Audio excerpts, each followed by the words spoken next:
biohacking, performance, mastery, mindset, holistic health. This is a show about getting better every single day. I'm on a mission, guys, to help over 8 million people get healthy and lose weight. Why? Because when you lose weight and get healthy, you have higher self-esteem. You have more self-confidence. And that person goes out and crushes their goals and starts living the highest version of themselves, and then they have way more impact on the world.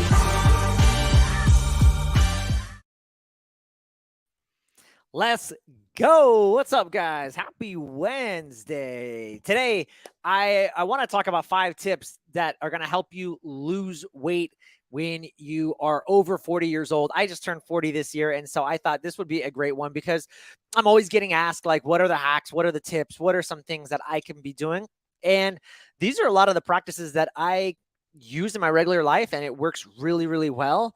And I think anybody, you don't have to be over 40, can benefit. But if you just implemented these 5 things and you did nothing else, you didn't go on a crazy diet, you didn't do anything, you would be really, really healthy and you would lose weight. Your biomarkers would go down, your metabolic biomarkers for health, triglycerides, cholesterol, blood sugar, all that stuff's going to go away. I guarantee it. And so I want to share this with you because I want health should be easy. It needs to be manageable. And if it can be more manageable and easier to attenuate, then you're going to do it more. You're going to show up more. And so that's the whole point. Also, before I get any further into this episode, if you want my cheat sheet, I have a great cheat sheet that I laid out. I call it the weight loss diet blueprint. And so if you want that cheat sheet, just let me know. Say, I want it, and I will send it to you. Just comment below, shoot me a DM, email me info@joel11coaching.com, and I will send that to you guys. No questions asked. Well, maybe a couple questions like, hey, what else do you want to achieve? But I'm going to send it to you. I'm not going to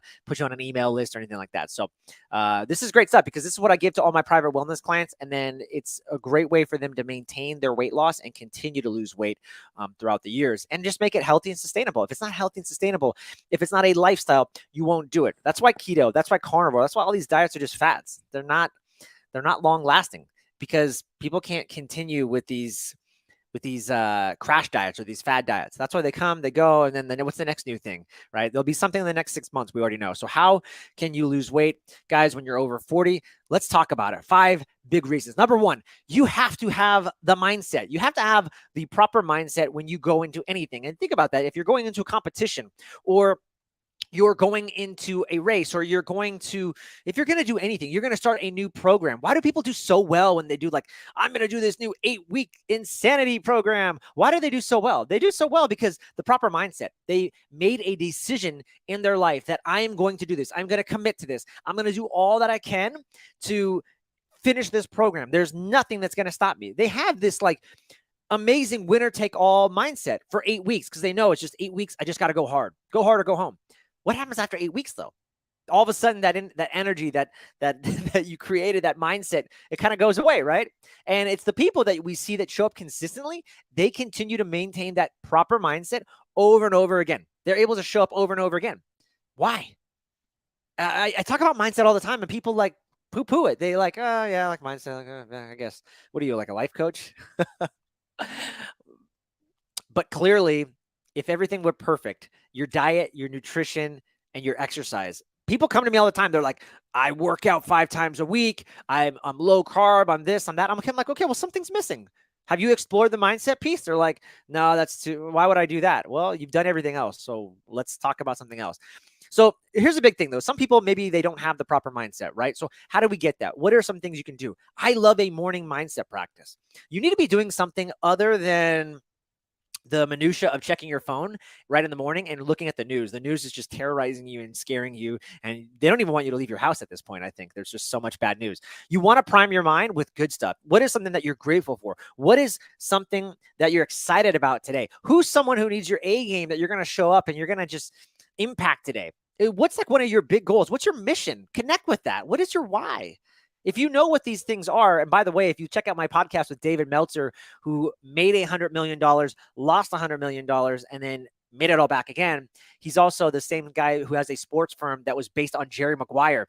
The movie Jerry Maguire is based on him. So check him out. But he talks about he talks about, he actually has 5 ways, and he calls, but the first thing he says, I'm telling you should know your why. He says you got to know your what first. You got to know like what you want to do it. Then you can know your why. So maybe you can flip that around, but you got to know your why. Why are you willing to do this? Why are you going to do this day in and day out? Why do I wake up at 4 a.m. every day? Because I love it. Because I love just getting my alarm to wake me up at 4 a.m. to rustle me out of bed. Absolutely not. My mission, my cause, my drive, my purpose is just so much bigger than that. And that's why I'm getting up at 4 a.m. every day, because I'm committed to showing up, going on lives and doing this, connecting with you guys. Leave me a comment below if you love this stuff. Leave me a comment below if you have a question. Like, that's why I do the lives. It's not to beat the algorithm. I'm sure that's great, but I mean, I haven't noticed like an uptick in my views because the algorithm is so much better. No, it's so I can connect with you guys. It's so I can answer your questions, so I can impact someone's life. If I can do one person, you're going to go out and impact someone else's life in your tribe, your community, what have you, and then the world's going to be a better place. That's why I do it. So if you have a question, yeah, here's a good time, and hopefully I can answer it. So having the proper mindset.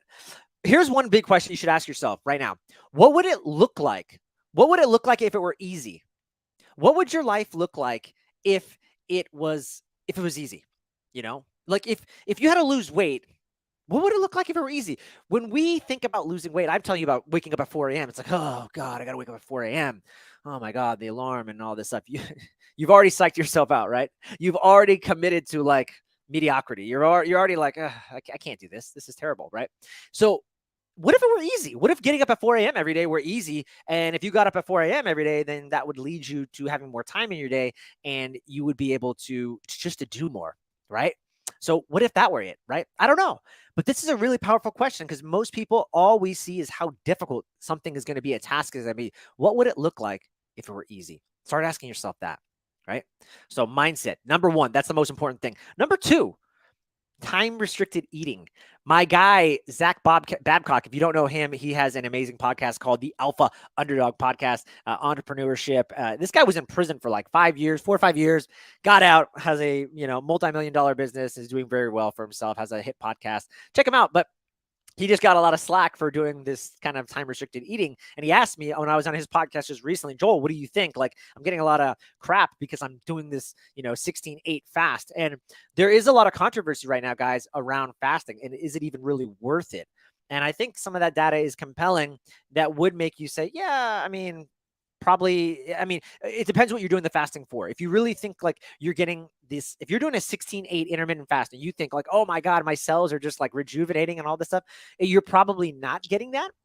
But what you are getting is you're probably putting yourself in a caloric deficit because you're not eating all day. And that is a powerful way to lose weight. We know it. It's just true. But also, here's the cool thing. They did a study with Italian cyclists. These Italian cyclists, elite athletes, right?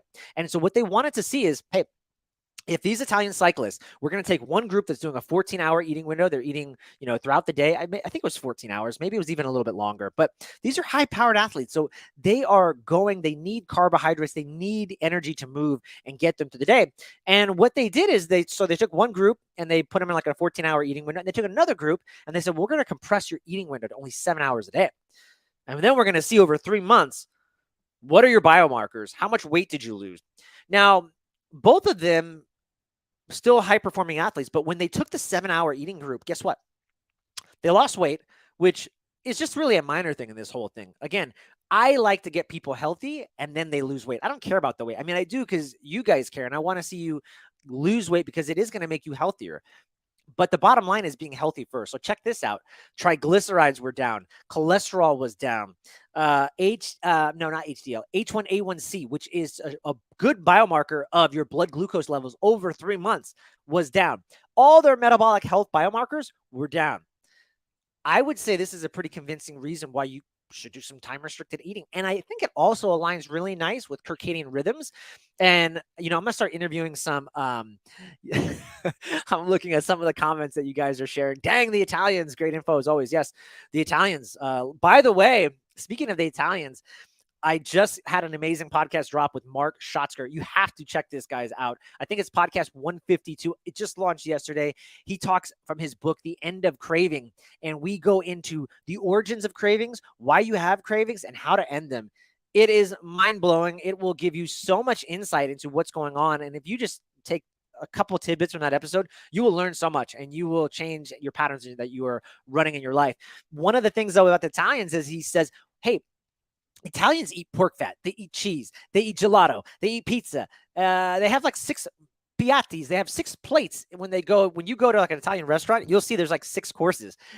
Yet they have pretty much zero obesity. It's like 7% or something. And the United States is like 40%. That was back then. I think it's even higher. And when they look at the same kind of macronutrients that a Southern or the United States would have, they're eating pork fat, they're eating sweet tea, they're eating grits. They're eating like the same macro profile that like an Italian would eat. Yet Italians are skinny and they're healthy. Why is that? You got to check out the episode to find out. That's what you got to check out, or you got to go read the book, The End of Craving. But bottom line, it really just has to do with a lot of processed food, and the Italians really experience and enjoy food, and they make their food fresh. I mean, that's just what I'm going to say is the bottom line. But yes, the Italian cyclists, they restricted their eating window to an 8-hour, 7-hour window. And guess what? They got all these metabolic benefits. I think you should try that. Number 3, exercise snacking. This is something that I really like to do with a lot of my clients. And there's two caveats to this. Okay, so there's one is, what is this idea of exercise snacking? One is exercise snacking is, instead of like having this big workout of the day where you go to the gym for 60 minutes, what if you just broke that out into like smaller, like 15-minute workouts throughout your day? I think this works really well. A lot of us are working from home. A lot of us have kids and children, and maybe we get out for 15 minutes and then we have to come back to work. Then we get out for another 15 minutes, and then we got to come back to work. Well, they found that if you just did, these studies show that 3 10-minute exercises scattered throughout the day was more beneficial than one just continuous all-out 30-minute exercise. Guys, how many times do we say, I don't have the time to exercise? Do you have 10 minutes? If you don't have 10 minutes, you don't have a life. Do you have 10 minutes? I'm sure you do. You have to have 10 minutes. If you don't, something's wrong with your life. Call me. I'm going to find 10 minutes in your life.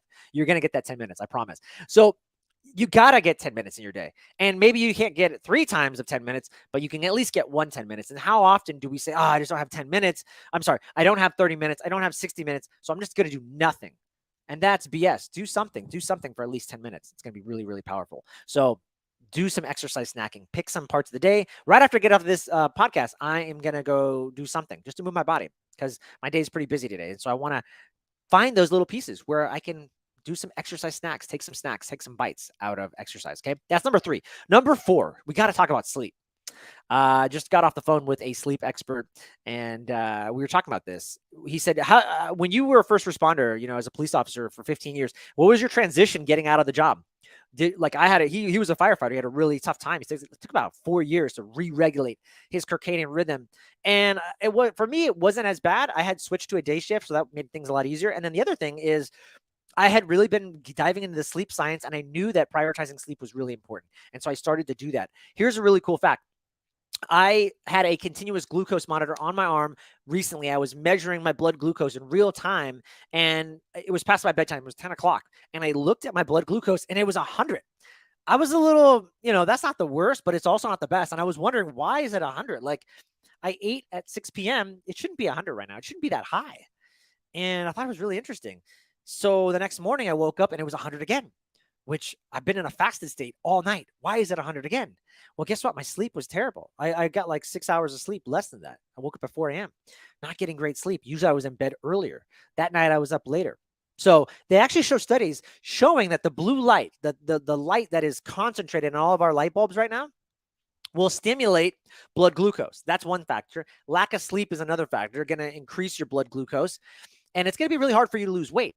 The next night, I was like, well, let's just do an experiment. Went to bed on time. I went to bed early. I prioritized my sleep, turned off the lights early. I woke up very refreshed. My blood glucose was at 85, which is optimal. Most say 95. The functional medicine doctors are saying 85 is the new number you want to shoot for. So prioritizing sleep, got to do it. Got to do it. The magical window for sleep is 10 to 2 p.m. 10 p.m. to 2 a.m. You got to get to sleep during those hours. If you're a shift worker, I'm sorry, get off that shift. It is causing cancer and it's going to kill you. Get off of it. You want to get into the bed during those hours. That's a magical time. It's a magical 4-hour window when growth hormone is surging. All these hormones, this cascade, your body is cleansing it. The lymphatic system in your brain is washing away all those amyloid beta plaques, and you're getting healthier. Your memories are cementing. Really, really crucial, guys. You got to prioritize sleep. And now if we're just looking at it from the metabolic standpoint, hey, I'm telling you, the studies show proper sleep. Also, if you're not getting proper sleep, guess what? Your prefrontal cortex, that part of your brain that makes the rational decisions that you need in life. So if you want to make good food choices, well, guess what? That goes offline after just very little sleep. And so you think you're going to be more susceptible to cravings and making the wrong choices? Probably. Also, this disrupts leptin and ghrelin, which we've talked about a lot on the podcast before. And leptin and ghrelin, leptin is your satiety hormone. So it is telling you whether you're full or not. And it messes with that hormone. So it's going to be really tough for you to have that brain signal saying, hey, I'm full. I should stop eating. And ghrelin is your hunger hormone. Ghrelin is saying, give me more. I'm hungry. I'm hungry. These two hormones get disrupted from sleep. So if you're not getting proper sleep, that's going to be really tough for you then to manage just from a hormonal level. People ask me, well, why do I have all these cravings? Why do I have this? I would ask you, how's your sleep? I know people that don't want to prioritize sleep. I found this. I had a client. The only thing he was missing, the only missing piece, and by the way, he lost like 20 pounds, so it wasn't even an issue, but we wanted to get him another 5. And I'm like, hey, man, why don't you just eat your dinner a little bit, move it so that it's not so late in the night and get to sleep on time. And he's like, I'm not going to do that. I said, okay, but the data is here. I can prove it to you. He didn't want to hear it, and that's fine. We all make these choices. Not a problem for me, but I just want to share the knowledge. And, but I think that was the one missing piece for him. I'm wondering if he changed it at all. All right. Last thing, guys, I'm getting long winded here. It's already 16 minutes. I like to end these episodes in 10 to 15 minutes. I'm sorry, but I just got excited today. Last one is postprandial walks. Okay. What does that mean? It means after dinner, after a big meal, go for a walk. 20 minutes is ideal, but just go for a walk. Okay. What they found, actually, a study in Japan found that 30 minutes of easy walking after a meal kept the concentration of fat in the blood 18% lower than sitting or standing after a meal. Huge. When I interviewed Josh Clemente from Levels Health, which is a continuous glucose monitor, which is the one that I use, when I interviewed him, I said, what is the number one thing that you have seen that has lowered blood glucose? He's got hundreds of thousands of users pouring in data. He said, the number one thing I see is postprandial walks. That's it. So I've seen it by myself. Also, I've seen my blood glucose surge after dinner, and then I go for a walk. Boom, plateaus. Really, really key. I think walking is underrated, underutilized. Again, this goes back to, for us as a family, it's a great time to connect. I don't know about you guys, but I can never talk to my wife because the kids are sabotaging they are sabotaging our conversations at dinner. And so, I'm never able to talk to her. On the walk, that's the time I actually get to connect with her and be like, hey, how was your day? What was going on? Because the boys are usually riding their bikes ahead of us, and then we're kind of behind. So that's a great time. Think of it as a time to connect with your loved one. Use it as a time, as a ritual. It's a great ritual. And speaking of the Italians, sorry, I just got to go back to the Italians. Speaking of the Italians have a beautiful phrase, and it's called the passeggiata. So they knew this. These guys, I mean, I need to interview someone from Italy that is a health expert, because clearly all the good health stuff coming out of Italy. But the Italians, the passeggiata is simply a short walk is what it means. And they've been doing this for centuries. So amazing stuff. I don't know if they've been doing it for centuries, but that word has been around for centuries. So check that out. That's all I got, guys. I have an amazing, I hope this was impactful for you. I hope you got a lot out of it. 5 easy tips that you can really just implement into your life. I wanted it to be like chewy, crunchy, something you can go out right now and start implementing. These are things that I do on a regular basis. This is why the lifestyle leads to ultimate success and ultimate long-term weight loss, because it's a lifestyle. Guys, check that out. Try to make that happen. If you need my help and you want to work with me one-on-one, shoot me an email, info@JoelEvanCoaching. I'm happy to connect with you guys there. DM me at Joel Evan Coaching.